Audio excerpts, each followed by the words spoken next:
إن الله وملائكته يصلون على النبي يا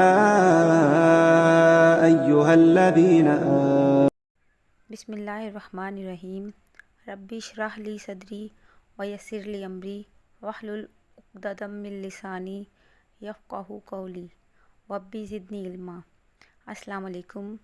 سب سے پہلے ہم اللہ تعالیٰ کے شکر گزار ہیں کہ جس کی توفیق سے ہم نیک کام کا آغاز کر رہے ہیں، اور اس کام میں جتنے لوگ جڑے ہیں سب مبارکباد کے مستحق ہیں۔ اللہ پاک سب کی نیک کاوشوں میں برکت عطا فرمائے اور سب کو ان کے اس نیک مقصد میں کامیابی عطا فرمائے، اور ہماری اس چھوٹی سی نیکی کو قبول فرمائے، آمین یا رب العالمین۔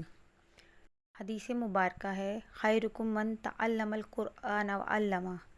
ترجمہ ہے تم میں بہترین شخص وہ ہے جو قرآن کو سیکھے اور سکھائے۔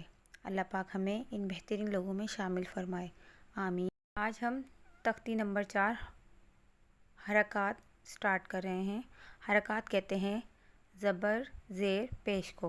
ہم نے پچھلی تختیوں میں حروف پڑھے، آج حروف پر حرکت کو پڑھیں گے۔ جب بھی حروف پر کوئی بھی حرکت آ جائے یعنی زبر زیر پیش آ جائے تو حروف کو پورا نہیں پڑھتے بلکہ اس کے ساؤنڈ کو پڑھتے ہیں۔ حرکات والے حروف کو پڑھتے کیسے ہیں، اس کے مین پوائنٹ پر آتے ہیں۔ جب بھی حروف یعنی حرکات آئے یعنی زبر زیر پیش ہو تو زبر زیر پیش والے حروف کو کھینچے بغیر اور جھٹکا دیے بغیر پڑھا جاتا ہے۔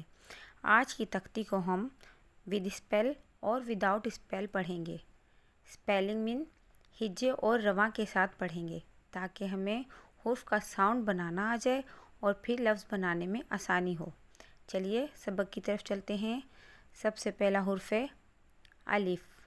ایک بار کلیئر کرتی چلوں، الف ہمیشہ خالی ہوتا ہے، اس کے اوپر کوئی حرکت نہیں ہوتی۔ جب بھی الف پر کوئی حرکت آ جائے تو وہ ہمزہ بن جاتا ہے، اس لیے ہم یہاں الف نہیں بلکہ حمزہ پڑھیں گے۔ سبق کو بہت تسلی سے اور تسلسل سے پڑھنا ہے۔ ایک ہی بات جو آپ کو اسٹارٹ سے بتاتی جا رہی ہیں کہ ایک بلاک میں ایک حرف کو ایک سانس میں پڑھنا ہے تاکہ ہمارے مخارج میں غلطی کا امکان نہ ہو، یعنی 3 سانس میں اس کے ہجے کریں گے اور 3 سانس میں ہی رواں پڑھیں گے، یعنی ہر بلاک کو الگ الگ سانس میں۔ چلیے پیارے سے انداز میں پڑھتے ہیں۔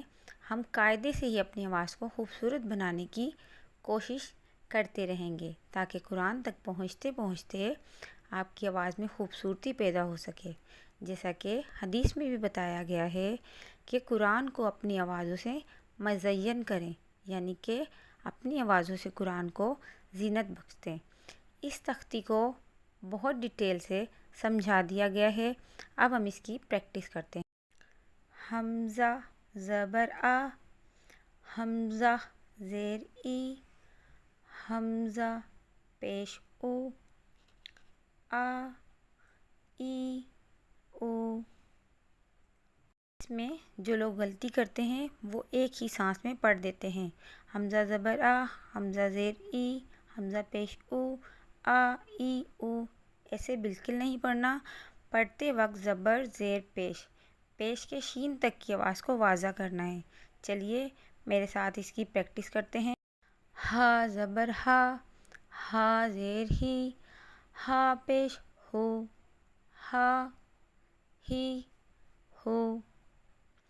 یہ ایک بار پھر سے بتاتی چلوں، جب بھی را پر زبر اور پیش ہو تو را کو ہم پور کر کے پڑھیں گے، یعنی موٹی آواز میں پڑھیں گے، اور اگر زیر ہو تو را کو باریک پڑھتے ہیں۔ میرے ساتھ پڑھیے۔ را زبر را، را زیر ری، را پیش رو، را ری رو۔ پوری تختی اسی میتھڈ سے پریکٹس کریں۔ امید ہے آپ کو تختی اتنی ڈیٹیل سے سمجھائی گئی ہے، آپ کو پڑھنے میں بہت آسانی ہو گئی ہوگی۔ اللہ ہمیں آسانیاں بانٹتے رہنے کی ہمت اور توفیق دے، آمین۔ آج کی ویڈیو کا اختتام کرتے ہیں۔ اللہم فتح لی فی الدین، اللہم بارک لنا فی اوقاتنا سبحان ربک رب العزت عما یصفون وسلام علی المرسلین والحمد للہ رب العالمین. هم خير من خلق الإله ومن ضرى كانوا قواميس الهداية للورى كم كان في أنبائهم من عبرة للناس ما كانت حديثا يفترى. من أوصل كتب السماء إلى البشر ما الشمس من نور النبوة ما القمر فقفوا على آثارهم وزنوا بها أعمالكم واستلهموا